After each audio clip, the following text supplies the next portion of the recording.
ধন্যবাদ জানিয়ে আমি আমার বক্তব্য শুরু করছি।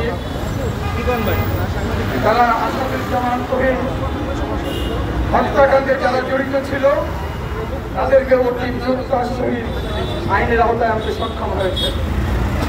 আমি আরো ধন্যবাদ জানাচ্ছি সাংবাদিক আসাদুজ্জামান তুহিন হত্যাকাণ্ডে সাংবাদিকদের সাথে একাত্মতা ঘোষণা করেছেন বিভিন্ন রাজনৈতিক সংগঠন। আপনাদেরকে ধন্যবাদ। আমরা সাগর রুনির হত্যাকাণ্ড দেখেছি, সেই দেখতে পেয়েছি আসাদুজ্জামান তুহিন হত্যাকাণ্ড। আর কত হত্যাকাণ্ড আমাদেরকে এভাবে দেখতে হবে আমরা জানি না। আমরা দেখতে চাই এই বাংলার মাটিতে সাংবাদিকরা সুরক্ষিত আছে, সুরক্ষিত থাকবে।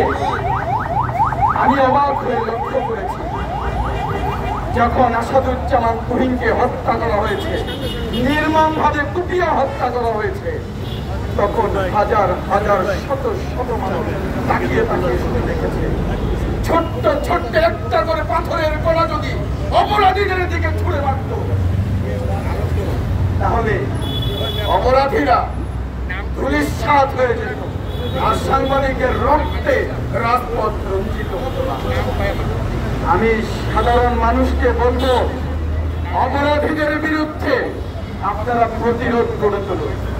তারা সংখ্যায় অতি ও জঘন্য, আপনারা সংখ্যায় হাজার হাজার লক্ষ লক্ষ, তারা আপনাদের সামনে কিছু না, আপনাদের পায়ের ধুলিকণার সমান নয়। মেট্রোপলিটন পুলিশ অতি দ্রুততার সহিত আসামিদের গ্রেপ্তার করেছে।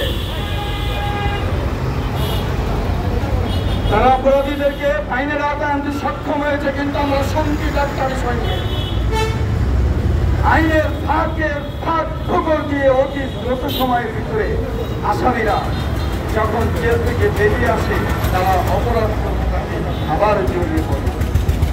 আসাদুজ্জামান তুহিন হত্যাকাণ্ডে আসামিরা যেন জেল থেকে বের হতে না পারে, তাদের জন্য কঠোর শাস্তির ব্যবস্থা করা হয়, সেই আহ্বান আমি আইন শৃঙ্খলা বাহিনী এবং বাংলাদেশের সরকার এবং বিচার বিভাগকে আমি অনুরোধ করব।